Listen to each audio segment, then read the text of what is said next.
Very good morning, welcome to editors time. నేను విజయ్. నిన్న జరిగినటువంటి అమెరికా మాజీ అధ్యక్షుడు ట్రంప్పై కాల్పులు కేవలం అగ్రరాజ్యంలో మాత్రమే కాదు, ప్రపంచవ్యాప్తంగా కూడా ఒక పెను దుమారాన్ని రేపాయని చెప్పుకోవాలి. అయితే ఎన్నికల ప్రచారంలో ప్రసంగిస్తుండగా ఒక్కసారిగా ట్రంప్పై ఈ దుశ్చర్య జరిగింది.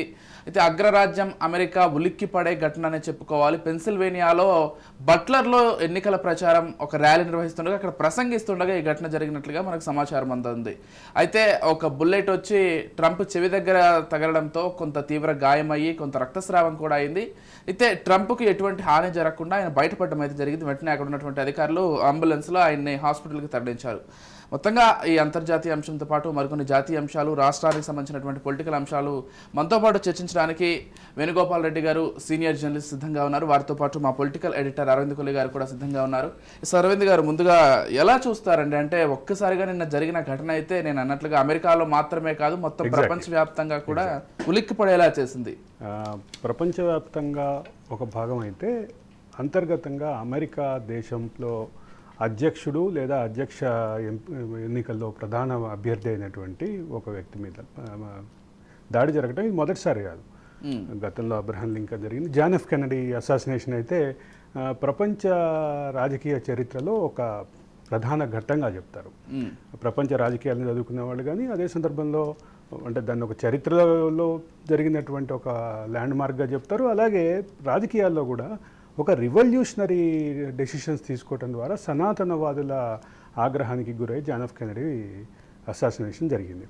అది దాని ఆధారంగా దాని చుట్టూ ఉన్నటువంటి రాజకీయాలు, దాని మీద ఉన్నటువంటి సమాజం మీద ఉన్నటువంటి ప్రభావం, దీని మీద చాలా సినిమాలు వచ్చినాయి. దానిపైన ఒక రిమార్కబుల్ చరిత్రలో కానీ పొలిటికల్ ఎవల్యూషన్స్లో కానీ ఒక రిమార్కబుల్ ఇన్సిడెంట్గా చూస్తారు. అట్లాంటిదే ఇప్పుడు ట్రంప్ మీద. బహుశా విజయ్ని గుర్తుండాలి, మనం గత 4-5 రోజులుగా మన వ్యక్తిగత సంభాషణలో కానీ డిబేట్లో కానీ ఒక పాయింట్ అయితే చెప్తున్నాం.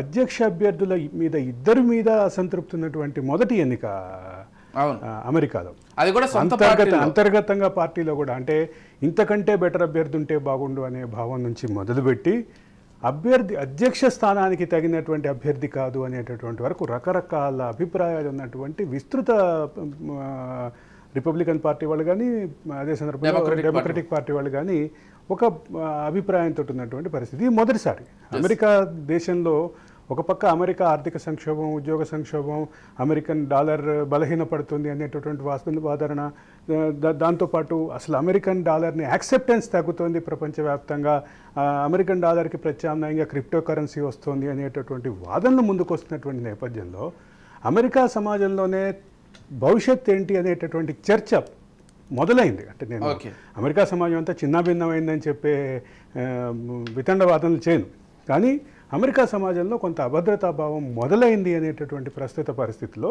మొత్తం ప్రపంచ ఆధిపత్యాన్ని అమెరికా కోరుకున్నటువంటి పరిస్థితి నుంచి, అంటే మనం బైపోలార్ చూసాం, తర్వాత ఏకఛత్రాధిపత్యంగా వెళుతున్నటువంటి దిశ చూసాం, తర్వాత ఇప్పుడు ప్రపంచంలో మిగతా దేశాలు అమెరికా ఆధిపత్యాన్ని ఢీకొనేటటువంటి స్థాయికి ఎదుగుతున్నటువంటి పరిస్థితిలో వీటన్నిటినీ కలిపి ఆలోచిస్తే ఒక సందిగ్ధ పరిస్థితి అయితే ఉంది. ఈ సందిగ్ధ పరిస్థితి నేపథ్యంలో జరుగుతున్నటువంటి ఎన్నికల్లో అధ్యక్షుడి మీద జరిగినటువంటి ఈ అటాక్ ఏదైతే ఉందో, ఈ అటాక్ మళ్ళీ ఇంకొక విషయం గమనించాలి. ఈ అటాక్ చేసినటువంటి వ్యక్తి రిపబ్లికన్ పార్టీ వ్యక్తి. అతను అటాక్లో చనిపోయాడు అనేది వార్తలు వస్తున్నాయి. అయితే మొత్తం మీద ఒకటి మాత్రం చెప్పక తప్పదు విజయ్, ఈ మొత్తం దీంట్లో అమెరికాకి సంబంధించినటువంటి రాజకీయ అనిశ్చితి ఉంది.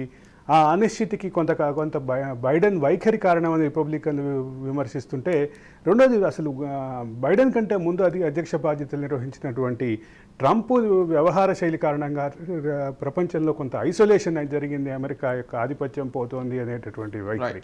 ఈ రెండింటి మధ్యలో జరుగుతున్నటువంటి ఎన్నికలు కీలకం. ఈ ఎన్నికలకు సంబంధించినటువంటి ఈ ఘటన కూడా కీలకంగానే చెప్పాలి.